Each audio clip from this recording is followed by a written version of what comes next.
Ce sont plusieurs dizaines de milliards de francs CFA que l'État malien perd par an à cause du dysfonctionnement du système intégré de gestion des ressources humaines des fonctions publiques de l'État et des collectivités territoriales CGRH. Après avoir pris connaissance du rapport, le président de la transition, le général d'armée Assimi Goïta, a convié le Premier ministre ainsi que plusieurs membres du gouvernement pour leur donner des orientations, la finalité étant de garantir l'effectivité et la pérennité du système au sein des structures publiques. Bonne nouvelle, la tonne du ciment sera vendue sur le marché à 112 000 francs CFA. C'est ce qui ressort de la rencontre entre le ministre de l'Industrie et du Commerce et les principaux acteurs. Le Mali honoré à Lusaka en Zambie à travers le ministre de la Santé et du Développement social. Le colonel Assa Badialo Touré est élu première vice-présidente du comité régional de l'OMS pour l'Afrique. C'est à la faveur de la 75e session du comité régional de l'OMS pour l'Afrique. Nos envoyés spéciaux sont Koumba Sissé et Mbarakou Maïga. Ce soir, dans Focus Santé, nous parlerons des risques de se promener avec un cathéter à la main. La pratique est devenue un phénomène de mode. S'il est fréquent de voir beaucoup de patients vaquer à leur occupation au cours du traitement avec un cathéter, force est de reconnaître que ce comportement peut provoquer de nouvelles infections ou même des maladies qui peuvent toucher n'importe quel organe du corps. Très heureuse de vous retrouver pour ces 20 heures. Mesdames et messieurs, bonsoir et bienvenue. Tout d'abord, nous recevons sur ce plateau le ministre de la Justice et des Droits de l'Homme, Garde des Sceaux. Bonsoir, monsieur le ministre. Oui, bonsoir. Avec vous, un communiqué du président en exercice de la Confédération des États du Sahel. Merci beaucoup. J'ai l'honneur de donner lecture d'un communiqué de presse des ministres chargés de la justice et des droits de l'homme de la Confédération des États du Sahel, AES. Les ministres chargés de la justice et des droits de l'homme de la Confédération des États du Sahel, AES, expriment leur vive indignation et condamnent avec la plus grande fermeté les sanctions et autres actions de harcèlement visant des militants panafricanistes reconnus pour leur soutien aux idéaux panafricanistes et souverainistes des peuples de l'AES. Parmi celles-ci figurent notamment les sanctions décidées par l'Union européenne le 26 juin 2025 à l'encontre de Mme Nathalie Yamb, incluant l'interdiction d'entrée et de transit dans l'Union européenne, le gel des avoirs ainsi que l'interdiction de survol des espaces aériens européens. L'arrestation illégale, la séquestration dans une caserne et la mort suspecte de l'activiste feu M. Alain Christian Traoré dit Alino Faso en République de Côte d'Ivoire et les diverses mesures de harcèlement contre Dr Franklin Nyamsi, M. Kémy Séba, M. Ibrahima Maïga et d'autres panafricanistes en République française et ailleurs. Ces actes illégaux et inhumains constituent une atteinte grave aux libertés fondamentales et aux droits inaliénables et imprescriptibles de la personne humaine, en l'occurrence la liberté d'opinion, la liberté d'expression, le droit à la vie et le droit à l'intégrité physique. Il viole de surcroît les principes même de la Déclaration universelle des droits de l'homme, de la Charte africaine des droits de l'homme et des peuples et de la Charte des droits fondamentaux de l'Union européenne. Ces sanctions, présentées sous le prétexte fallacieux de la lutte contre une prétendue influence extérieure, et ces actes ignobles ne sont en réalité qu'une tentative de museler les voix africaines qui revendiquent la fin du néocolonialisme et la construction d'un ordre international plus juste et équitable. En conséquence, 1. Tout en présentant leurs condoléances émues à la famille et aux proches de feu M. Alain Christian Traoré dit Alino Faso, ainsi qu'à tous ceux qui partagent son combat, les ministres de la Justice et des droits de l'homme de la Confédération des États du Sahel exigent des autorités ivoiriennes une enquête transparente et diligente pour faire toute la lumière sur les circonstances très troubles de sa mort tragique, afin que les auteurs, co-auteurs et complices de sa disparition répondent de leurs actes. 2. Ils expriment leur entière solidarité avec Mme Nathalie Yamb, Dr Franklin Nyamsi, M. Kémy Séba, M. Ibrahima Maïga et tous les panafricanistes persécutés, dont le courage et l'engagement incarnent la volonté des peuples africains de recouvrer pleinement leur souveraineté. En outre, il demande aux autorités françaises de respecter les valeurs et principes qu'elles ne cessent d'instrumentaliser pour déstabiliser l'AES. 3. Les ministres chargés de la justice et des droits de l'homme de la Confédération AES condamne les décisions arbitraires de l'Union européenne et les actes ignobles ayant coûté la vie à feu M. Alain Christian Traoré dit Alino Faso, décisions et actes contraires aux principes du droit international et aux valeurs universelles qu'il proclame. Les ministres chargés de la justice et des droits de l'homme de la Confédération AES réaffirment leur soutien indéfectible à tous les militants panafricanistes qui, en Afrique et dans la diaspora, se battent pour l'émancipation totale du continent. Les ministres chargés de la justice et des droits de l'homme de la Confédération AES appellent les organisations et les peuples africains à renforcer leur unité et leur solidarité face aux tentatives extérieures d'intimidation et de répression. Les ministres chargés de la justice et des droits de l'homme de la Confédération des États du Sahel AES rappellent enfin que les tentatives d'intimidation et de répression extérieure ne feront que renforcer la détermination des peuples africains à bâtir une Afrique souveraine, unie et respectée dans le concert des nations. Fait à Bamako, le 25 août 2025, pour les ministres chargés de la justice et des droits de l'homme de la Confédération des États du Sahel AES, Mamoudou Kassogué, ministre de la Justice et des droits de l'homme, garde des Sceaux de la République du Mali. Je vous remercie. Merci à vous également, Monsieur le ministre.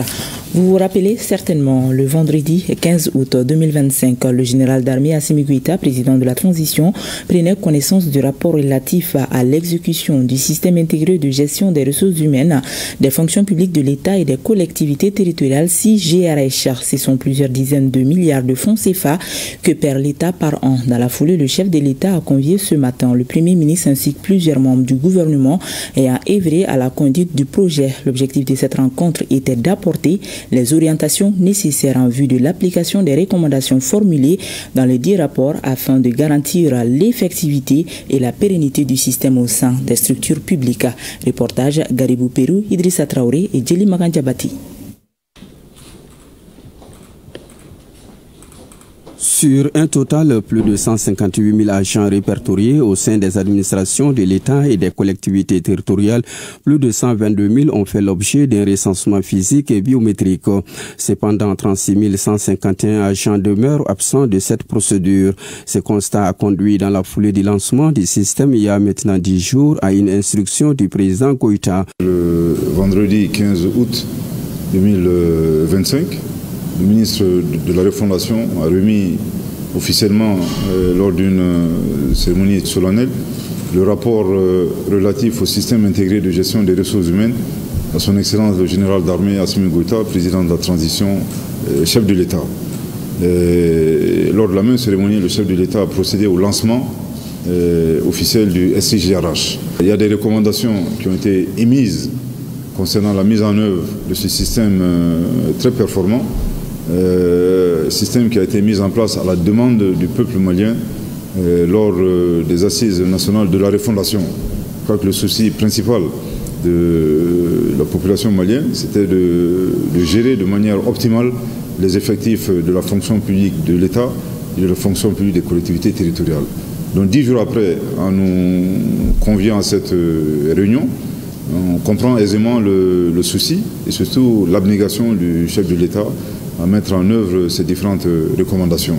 Nous avons pris bonne note des instructions qu'il nous a données et s'il plaît à Dieu, dans les jours à venir, je pense que ces recommandations vont être mises en œuvre, en tout cas une bonne partie de ces recommandations vont être mises en œuvre essentiellement pour gérer l'épineuse question des 36 000 fonctionnaires fictifs pour le moment recensés. Ces 36 000 fictifs ont 3 mois pour régulariser leur situation, et dont l'incidence financière annuelle s'élève à plus de 48 milliards de francs CFA. Il est à noter que plusieurs défaillances ont été observées dans le dispositif.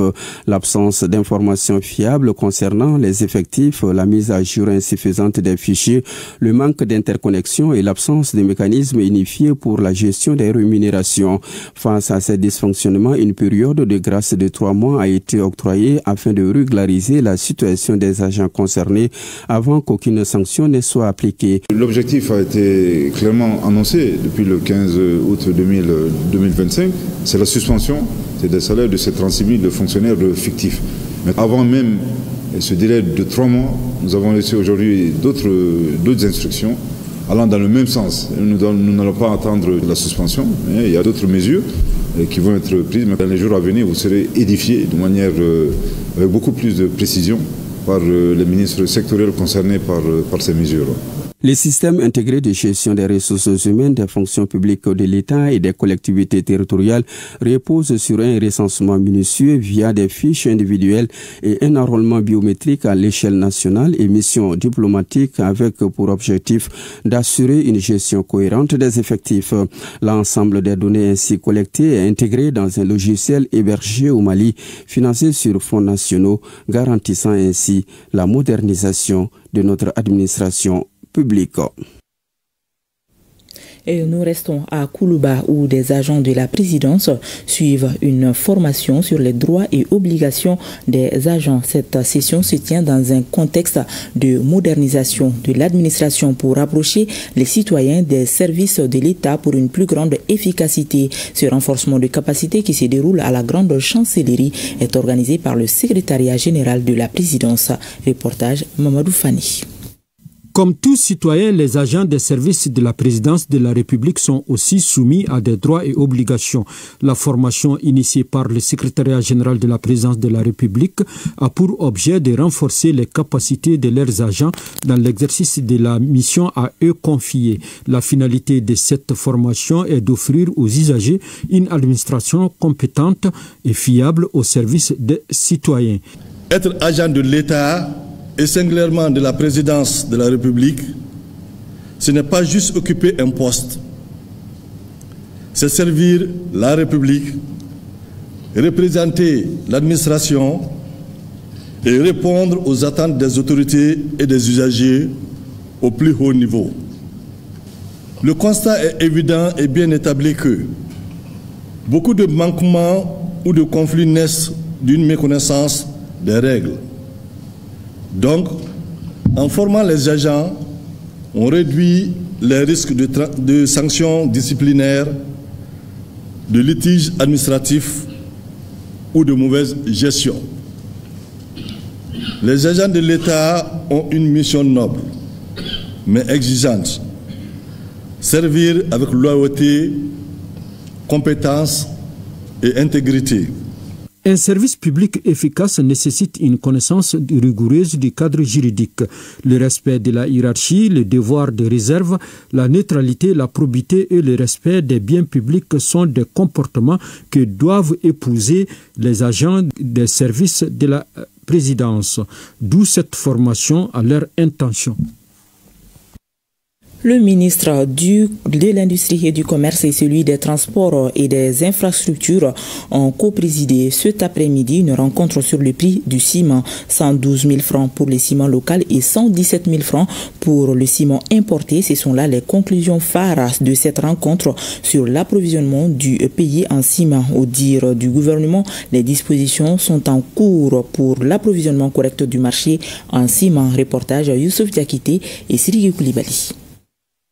Le gouvernement du Mali reste déterminé à gagner le combat contre le prix du ciment. C'est ce qui justifie la tenue de cette rencontre élargie au ministère des Transports, aux usines, aux grossistes et aux distributeurs. L'objectif recherché par les autorités, c'est d'harmoniser le prix du ciment sur toute l'étendue du territoire national. Et les conclusions à l'issue de la rencontre rassurent. Ce qui a été quand même convenu, c'est que les prix qui ont été fixés depuis le mois dernier, et ces prix doivent être reconduits. Ces prix, c'est 112 000 francs pour le ciment local et 117 000 francs pour le ciment importé au niveau des quincailleries. Et sinon, le prix revient au niveau des quincailleries, c'est des grossistes. C'est-à-dire que les quincailleries doivent prendre à quel prix? Ça, c'est 108 000 francs pour le ciment local et 114 000 francs ou moins que ça pour le ciment importé. Voilà, donc nous exhortons tous nos collègues, nos compatriotes, nos adhérents à respecter ces prix. L'un des points clés au centre des échanges, c'est celui relatif à la question des transports. Aujourd'hui, à entendre les différents intervenants, les choses sont rentrées dans l'ordre et nous avons les représentants des transporteurs, les représentants qui étaient là et des discussions vont être menées. Comment accompagner ces transporteurs même à faire face aux besoins. À la date d'aujourd'hui, les dispositions sont en cours au niveau de la Direction générale des routes avec les ministères de la Défense et des anciens combattants pour pouvoir sécuriser ces travaux et que ces travaux puissent être exécutés dans un bref délai afin que la route soit carrossable. Et ensuite avec les transporteurs, après les engrais, après les riz, et ils vont faire face cette fois-ci à l'acheminement du ciment.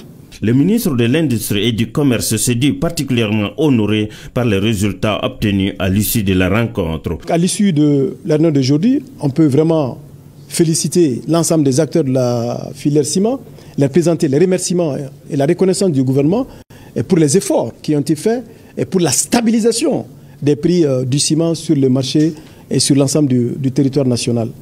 Et in fine, nous avons convenu donc de reconduire aussi les prix que nous avions arrêtés le 21 juillet 2025, à savoir le prix carreau à 100 000 francs la tonne, le prix distributeur à 108 000 francs la tonne et le prix aux consommateurs à 112 000 francs la tonne.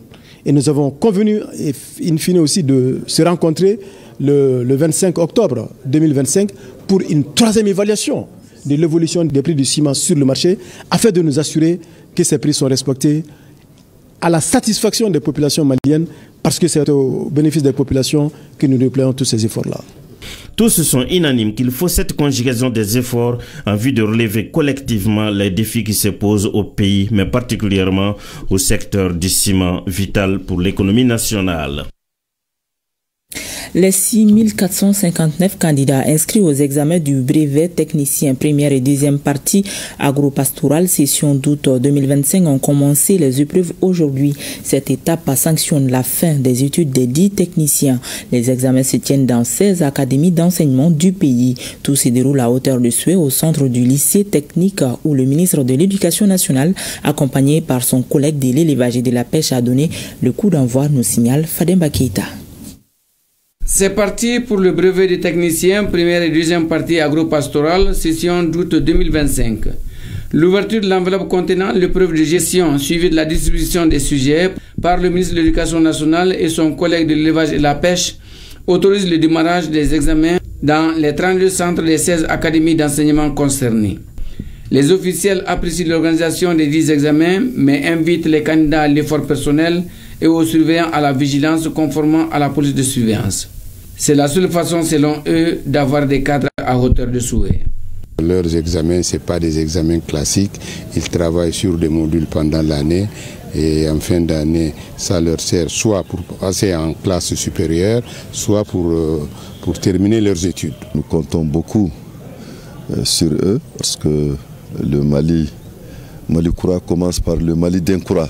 Et j'ai demandé aux directrices d'académie et bien sûr à travers ce micro à tous les directeurs d'école qui encadrent des cadres de l'agro-pastoral de veiller à suivre le cursus de ces enfants une fois sortis pour leur insertion dans la vie active, soit en tant que fonctionnaire mais soit en tant qu'entrepreneur.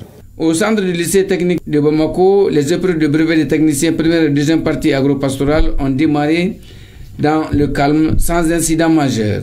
D'abord, nous avons deux niveaux. Le brevet des techniciens première partie, le brevet agro-pastoral, il y a 18 salles. Et le brevet technicien de deuxième partie, 3 salles. L'ensemble des candidats font 515. Et nous avons 21 salles, donc 44 surveillants, plus le personnel d'appui et les vice-présidents. Et toutes les dispositions sont déjà prises pour que cet examen s'organise dans les meilleures conditions aujourd'hui. Les deux ministres concernés promettent aux parents des examens propres, des résultats qui reflètent les dispositions antérieures prises par le département en charge de l'organisation des examens et concours.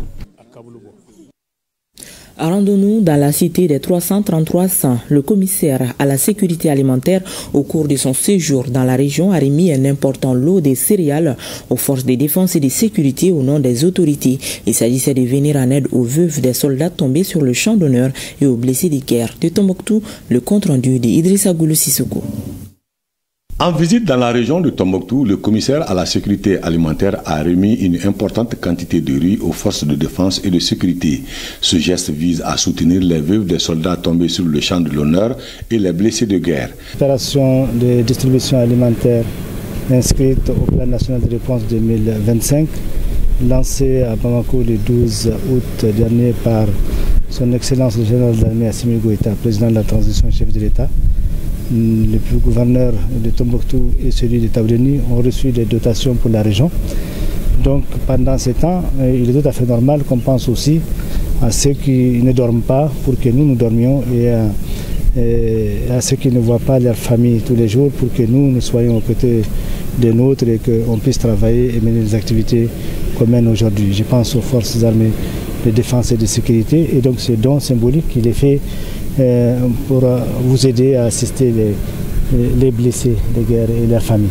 En recevant cette donation, le commandant de la zone de défense numéro 5 a salué ce geste humanitaire des autres autorités et a rassuré que les forces de défense et de sécurité continueront à défendre l'intégrité du territoire national. Nous disons un grand merci aux autorités et à travers le missionnaire aujourd'hui, à travers ce geste qui va beaucoup soulager les familles de ces militaires blessés, mais aussi des militaires endeuillés.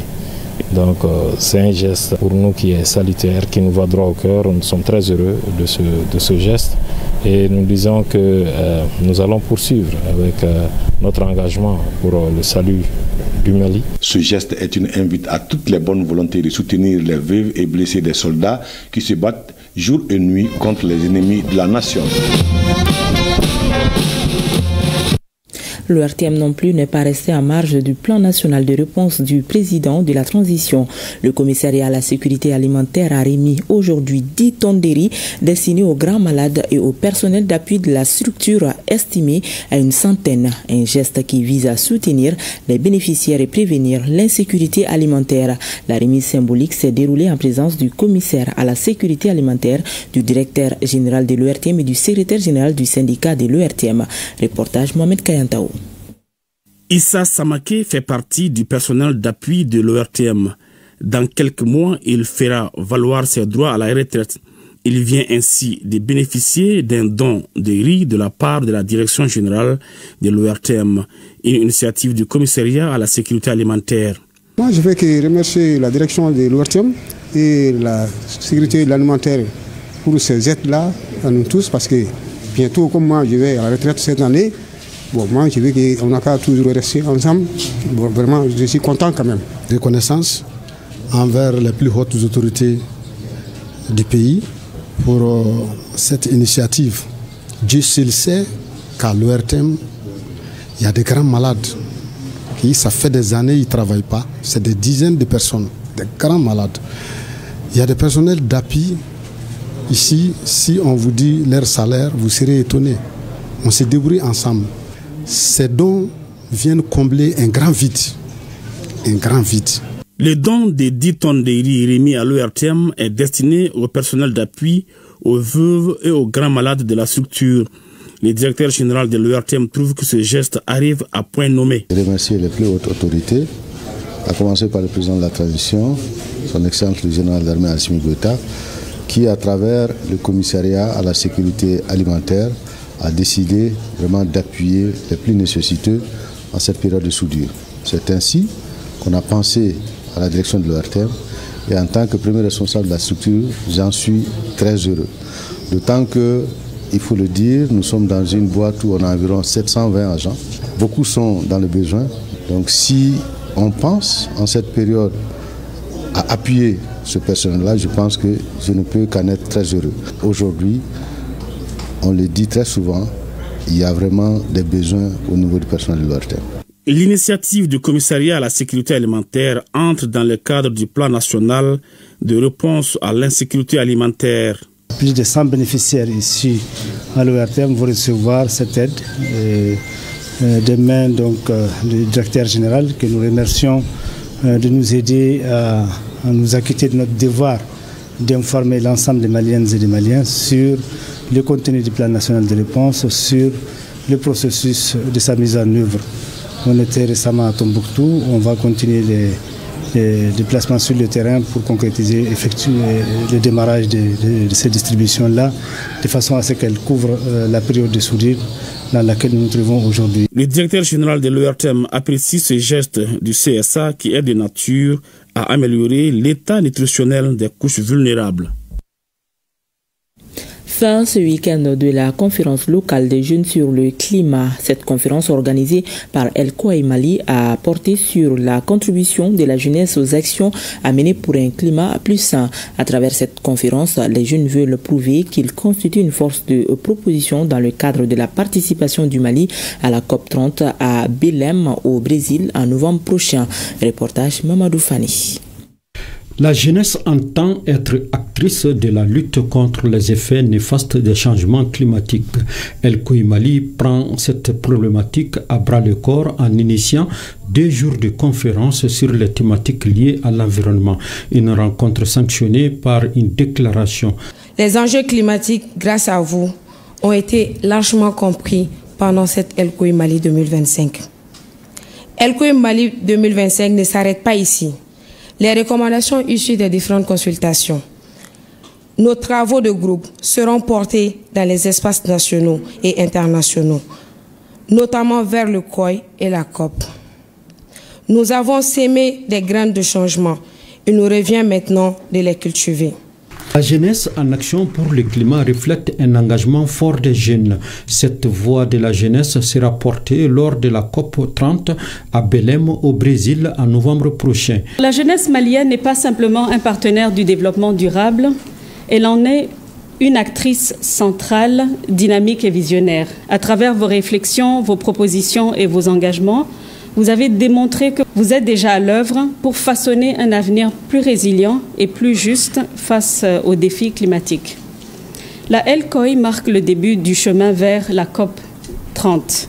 Votre mission ne s'arrête pas aujourd'hui. Les idées et recommandations que vous avez portées doivent désormais vivre au quotidien. Dans vos écoles, vos universités, vos quartiers, vos associations et vos villages. Elles doivent nourrir le dialogue entre jeunes et décideurs, entre communautés et institutions. Le gouvernement du Mali, à travers mes services et ceux des ministères en charge de la jeunesse, sera à vos côtés pour porter et transformer vos propositions en actions concrètes.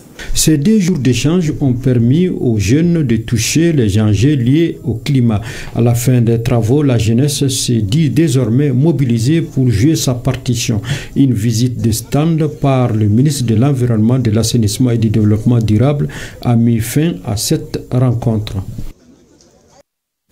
Je l'annonçais au sommaire, une délégation malienne conduite par la ministre de la Santé et du Développement social est actuellement à Lusaka pour la 75e session du comité régional de l'OMS pour l'Afrique.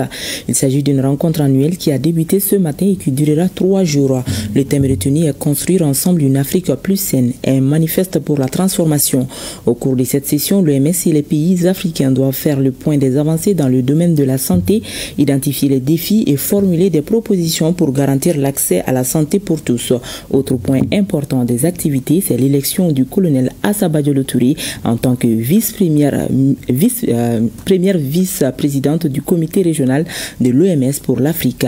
Elle est secondée par son homologue gabonais. La cérémonie d'ouverture était présidée par le président de la République de Zambie, son Excellence Hakainde Hichilema.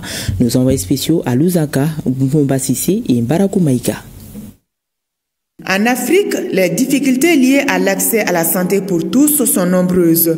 Les effets du changement climatique, la crise sécuritaire, les inondations, la gestion des épidémies, la santé de la mère et de l'enfant, l'accès à des produits sanguins de qualité et la santé bucco-dentaire sont autant de défis que les pays africains doivent relever. C'est précisément pour prendre des mesures concrètes et partager des expériences que le comité régional de l'OMS pour l'Afrique se réunit à Lusaka en République de la Zambie pour sa 75e session.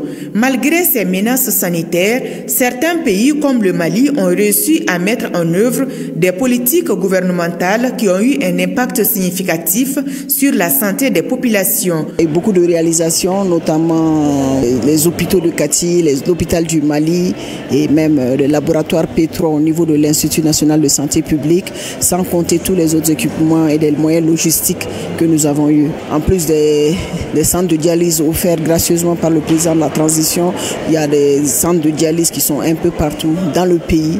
Sous le leadership visionnaire de son Excellence le capitaine Ibrahim Traoré, président du Faso, chef de l'État, c'est 12% du budget de l'État alloué au ministère de la Santé, malgré le contexte sécuritaire et humanitaire que le pays connaît. Après la cérémonie d'ouverture, colonel Assaba Diallo Touré, ministre de la Santé et du Développement social, et son homologue gabonais ont été élus respectivement premier et deuxième vice-président du comité régional de l'OMS pour l'Afrique, une fonction qu'ils vont occuper jusqu'à la 76e session du comité régional. Un honneur pour le Mali. C'est la première fois à ma connaissance que notre pays soit honoré jusqu'à ce niveau. Si on a été sélectionné et accepté par l'ensemble des ministres de la Santé des pays de l'Afrique, c'est grâce franchement au leadership de notre président de la République, c'est grâce au leadership du gouvernement malien, mais surtout grâce au leadership de Madame la ministre de la Santé.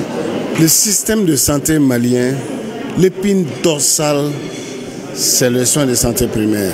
Je tiens d'abord à remercier le président de la transition, le général d'armée Assimi Goïta, qui a eu confiance en moi pour me nommer à ce poste et prendre en charge la santé des Maliens. Et remercier le chef du gouvernement, le général de division Abdoulaye Maïga, pour la confiance portée à ma modeste portante pour gérer la santé des Maliens.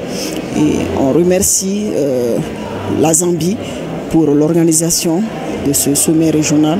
Félicite le directeur régional pour sa nomination et pour la confiance qu'ils ont placée à ma modeste personne. Cette confiance est non seulement à moi, mais à tout le Mali et surtout à tout le personnel socio-sanitaire du Mali.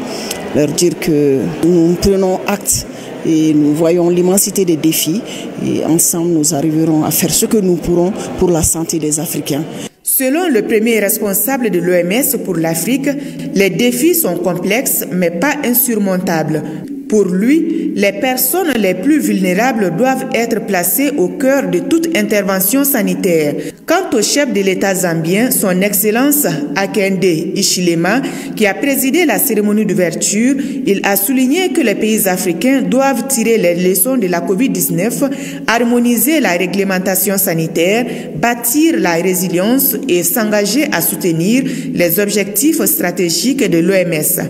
À son initiative, la Zambie a augmenté son budget de la santé qui est passé de 7% à 12%.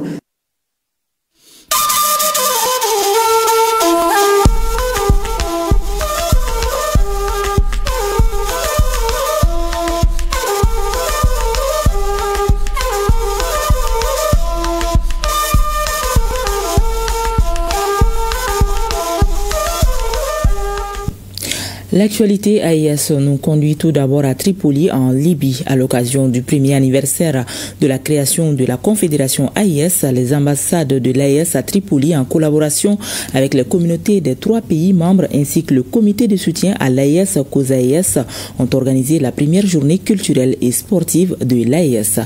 Commentaire Adam Maïga.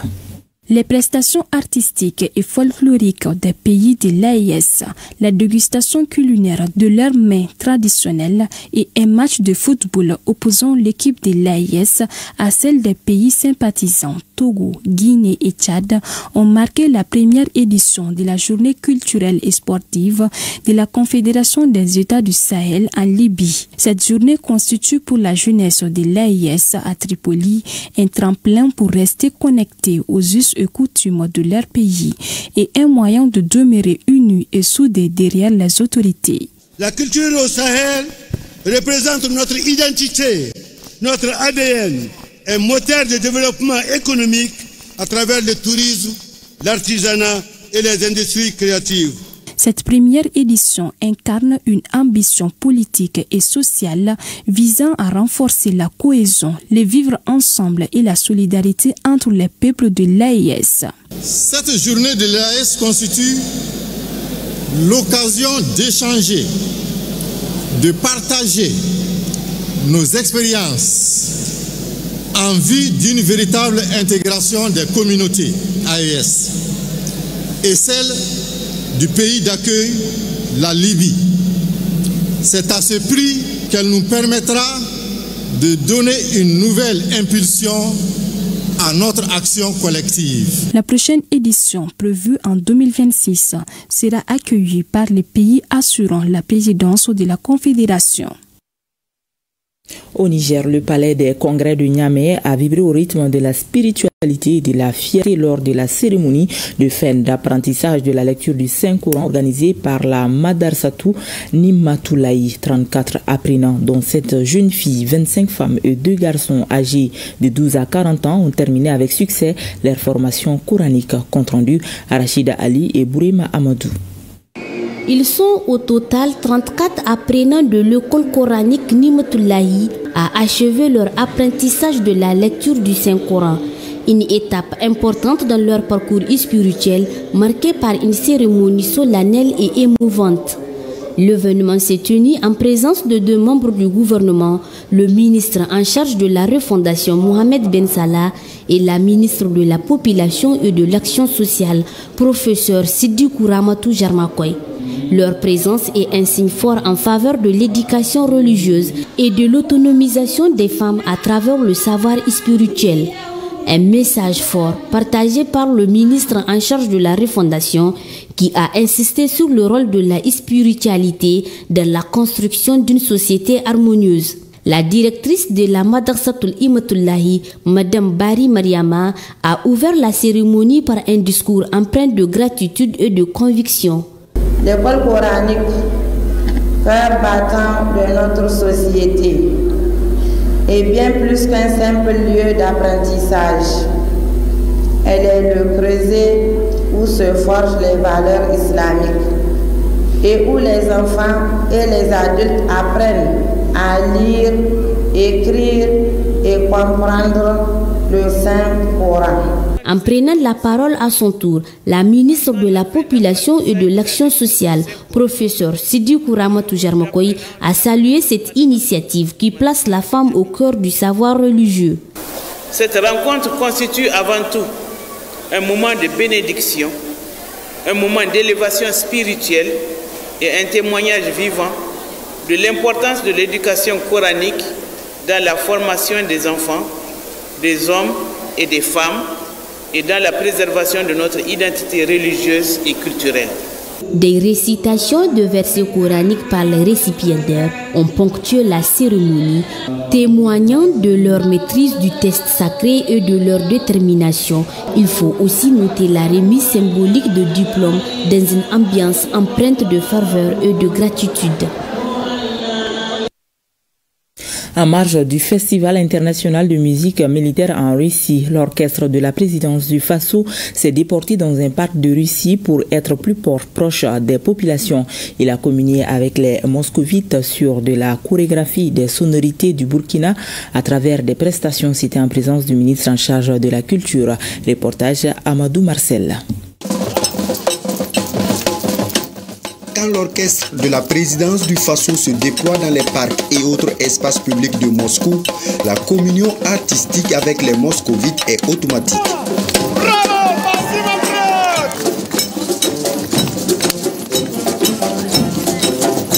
C'est le cas ici au VDNKH, un des plus grands complexes d'exposition et de loisirs de la capitale de la Fédération de Russie.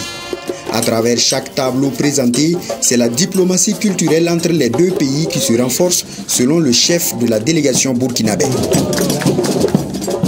L'orchestre de la présidence a démontré une fois de plus qu'il savait promouvoir les valeurs traditionnelles burkinabées. Nous avons vu la mise en cohérence des instruments modernes avec bien sûr les instruments traditionnels burkinabés. C'est des instruments que vous ne trouvez pas partout. Mais ici, nous avons pu montrer donc aux populations qui étaient bien curieuses de découvrir ce pan du patrimoine culturel burkinabé. Une parade ponctuée par des représentations à travers le parc. L'orchestre de la présidence du Faso continue de faire sensation depuis son arrivée à Moscou. Et cette immersion dans ce centre lui permet de s'ouvrir davantage aux visiteurs et autres. Alors il faut dire que c'est une population tout à fait conquise, c'est une population qui a été séduite à plus d'un titre et ça s'est fait ressentir à tous les niveaux. Lorsque les Maskovitch vous disent malade ci, c'est pour tout simplement dire que vous avez touché leur cœur, leur sensibilité et je pense que l'orchestre a dignement représenté le Faso. Pour mieux consolider la coopération entre la Fédération de Russie et le Burkina Faso, des échanges sont entamés pour une participation de la Russie à la SNC Bogo 2026. En attendant, l'orchestre de la présidence du Faso continue de gagner le cœur des populations à travers des créations artistiques typiquement burkinabais.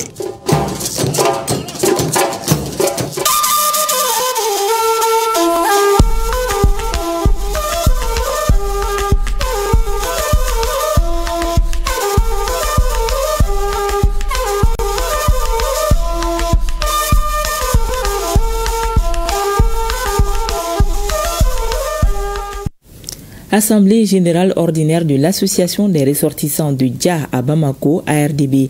À l'ordre du jour, le renouvellement du bureau et les bilans des travaux effectués par le bureau sortant.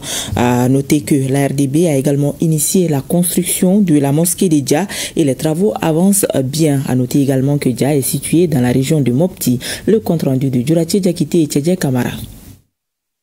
Il se nomme Sékou Traoré, désormais le nouveau président de l'association des ressortissants de Dja à Bamako, ARDB. Il a été plébiscité à l'unanimité lors de l'Assemblée générale pour un mandat de 5 ans. Le nouveau chef de l'ARDB dirige un bureau de 27 membres. D'ores et déjà, il s'est fixé des défis à relever. Le premier défi, c'est le désenclavement de notre localité. Il s'agit de pouvoir aller à Dja et revenir tranquillement. Donc le deuxième défi, c'est l'aménagement vraiment des zones agricoles pour le développement de l'agro-sylvo-pastoral. En même temps, c'est aussi le renforcement des infrastructures sociales de base au niveau éducatif, sanitaire, sportif et religieux. Pour relever ces défis, une mobilisation commune s'avère nécessaire, d'où l'engagement du président sortant à apporter tout son appui. Almami Ibrahim Koureissi avait auparavant dévoilé le bilan des actions menées. Dès qu'on parle de Dja, on ne voit que son côté religieux, son côté islamique. Nous avons fait en sorte que le Maloud que nous célébrons à Dja puisse être amplifié. Notre école est dans une situation difficile. En raison de l'insécurité, le personnel enseignant qui a été mis en exposition n'a pas pu venir ou a dû s'enfuir. Nous avons mobilisé des jeunes de Dja compétents pour pouvoir enseigner dans les différentes classes. Nous avons équipé notre école d'ordinateurs. Nous avons doté notre second cycle en livres. Nous avons initié la construction de la mosquée. En plus des membres du bureau, M. Traoré dispose de 4 commissions de travail. Ensemble, ils œuvrent pour le développement des Dja dans la région de Mopti.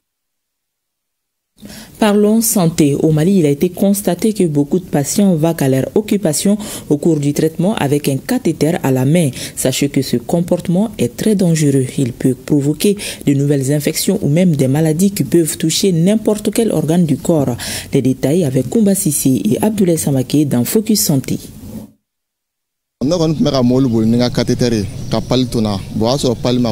Je souffrais du paludisme.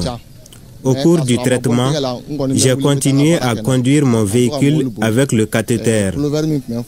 En conduisant, la manche de mon pullover a arraché le cathéter. Immédiatement, j'ai mis un mouchoir sur la partie pour arrêter le sang. À part cet incident, je ne savais pas qu'il y a d'autres risques de contamination. Comme Oumar Kane, au Mali, nombreux sont les patients qui se comportent ainsi. Des malades en état de convalescence qui vaquent à leurs occupations avec un cathéter au bras. Et pourtant, cet outil médical est utilisé pour des raisons bien précises. Le cathéter, c'est un tube fin et flexible qui est utilisé pour administrer des médicaments, des liquides chez une personne ou prélever des fluides chez un malade. Le cathéter ne devrait pas dépasser les 3 à 4 jours. Je parle ici du cathéter périphérique parce qu'il y a plusieurs types de cathéters. Mais ça peut être plus court que tout cela. Parce que quand vous placez le cathéter aujourd'hui, le maintenir ou de ne pas le maintenir va dépendre de l'état du cathéter chez la personne. Dans les centres de santé, en posant le cathéter, le médecin soignant adopte certaines mesures d'hygiène pour limiter de nouvelles infections. Avant de porter un cathéter, il y a des précautions à prendre. D'abord, on devrait se laver correctement les mains au savon et puis rincer et utiliser une friction hydroalcoolique. Donc, vraiment, cherchez à détruire d'abord les microbes qui sont sur votre main. Portez un gant et nettoyez correctement la partie là où on veut placer le cathéter. La pose d'un cathéter doit obéir à des règles. Un suivi au niveau de l'hôpital et par quelqu'un qui maîtrise la situation. Donc, en amenant ce cathéter à la maison, on est presque sûr que la personne n'a pas toutes les qualifications pour pouvoir faire un suivi régulier. Quant aux patients, il est déconseillé de se promener avec le cathéter au cours du traitement. Dans des lieux publics, dans les quartiers, dans la communauté, on voit les gens se promener avec un cathéter au niveau du bras. Ce qui est extrêmement dangereux. Et ça ne devrait pas se faire, compte tenu de tous les risques que cela peut avoir. Le cathéter constitue une porte d'entrée pour les microbes. Et une fois que le microbe va rentrer à partir de ce cathéter, ce microbe peut circuler et atteindre toutes les parties du corps, que ce soit le cœur, le cerveau, c'est-à-dire les organes les plus sensibles. En plus des infections dans la masse ou dans n'importe quel endroit, le cathéter peut être enlevé accidentellement et peut provoquer une perte du sang, surtout chez les personnes qui ont des problèmes de coagulation.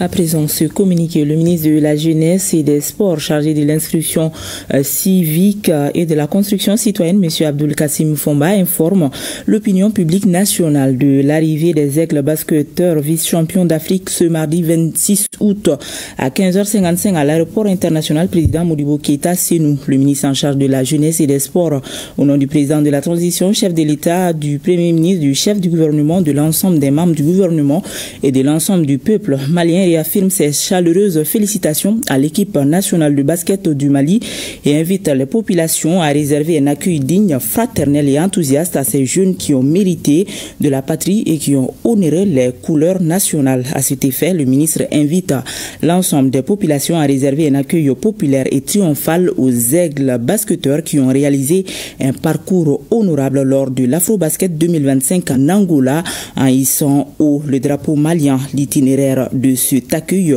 partira de l'aéroport pour arriver au stade Mamadou Konaté où une cérémonie sera organisée. Le ministre sait compter sur la mobilisation massive du public pour dire merci aux vice-champions d'Afrique.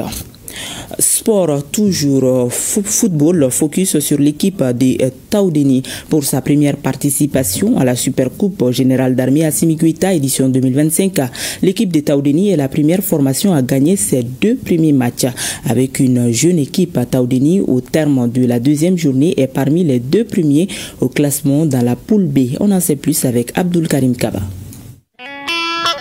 Séduisante, jeune, l'équipe de la région de Taoudéni s'est révélée la sensation de la Supercoupe Générale d'Armée Assimi Goïta édition 2025. Oui, Taoudéni est la révélation pour une première participation à la Supercoupe Générale d'Armée Assimi Goïta. Elle enregistre 2 victoires en autant de sorties. Placée dans la poule B, l'équipe de Taoudéni a gagné d'abord contre la formation du gouvernement 3 buts partout à la fin du temps réglementaire, puis 5-3 au tir au but. Au compte de la deuxième journée dans la poule B, la révélation de la Supercoupe Générale d'Armée Assimi Goïta signe sa deuxième victoire en battant Dioula au tir au but 5-4 après 0 but partout au terme du temps réglementaire. Toutes mes félicitations pour le Mali parce que je pense que c'est le Mali qui est en train de gagner Et je remercie le chef de l'État, chef suprême des armées, pour cette initiative pour tous les Maliens. D'ailleurs, il se trouve dans cette situation actuelle. C'est un très bon match et c'est le Mali qui gagne. Ça n'a pas Taoudeni ni une autre région. Je pense que c'est un appel pour tous les jeunesses maliens pour qu'ils puissent être derrière le chef de l'État, derrière les Mali, parce que le Mali aujourd'hui il a besoin tout d'ailleurs de ses enfants. Et il faut qu'on va être soudés derrière notre État pour qu'on puisse gagner. La formation de Taoudeni avec ces jeunes joueurs produit normalement son jeu et arrive à créer la sensation. Les joueurs donnent vraiment du fil à retordre à l'équipe adverse. C'est juste l'entraînement et la communication. En plus, on a envie de jouer. Donc, on veut montrer une image que le football, ce n'est pas uniquement à Bamako ici. Même à Taoudeni, il y a des bons joueurs. Nous n'avons aucun secret, nous sommes là pour ça, nous sommes là pour représenter la région. Nous voulons assez que les gens de la région soient fiers de nous. Donc, nous n'avons aucun secret, les dirigeants sont là, ils sont en train de travailler avec le staff, c'est le plus important. La Supercoupe Régionale d'Armée Assimi Goïta favorise la paix, l'entente et surtout la cohésion. D'où le message des joueurs de la capitale du CELGEM. Bon, la paix, il faut que les Maliens se donnent la main. La couleur ne fait pas la différence entre les gens. On a tous le même sang rouge qui coule dans nos veines. Ce que je peux dire aux Maliens, soyons unis, connectons-nous les esprits dans notre diversité culturelle, artistique et footballistique. C'est des choses qui nous réunissent autour d'un seul mot, qui est le Mali. Au-delà de l'aspect compétitif, la Supercoupe Régionale d'Armée Assimi Goïta est une plateforme de dialogue et de fraternité où les joueurs issus des différentes régions peuvent se rencontrer, échanger et tisser des liens d'amitié. C'est également une occasion de mettre en lumière les talents sportifs du pays et offrir une vitrine aux futurs champions. Et cette triste nouvelle, Soumaïlo Aboubakrine Diko, ingénieur de l'information à la retraite, n'est plus. Il est décédé ce lundi 25 août 2025 des suites d'une longue maladie. Soumaïlo Aboubakrine Diko a commencé à servir à l'ERTM le 1er janvier 1984. Il a occupé plusieurs postes de responsabilité au sein de l'organe avant de faire valoir ses droits à la retraite le 31 décembre 2024. Ses obsèques auront lieu demain à 14 h chez lui à Kalabankoro, Sanga. La direction générale de l'URTM et tous les personnels présentent leurs condoléances à la famille de Soumaïlo Diko et prient pour le repos de son âme, que son âme repose en paix. Et c'est ce qui met fin à cette édition. Merci à vous de l'avoir suivi. À demain 20 h s'il plaît à Dieu.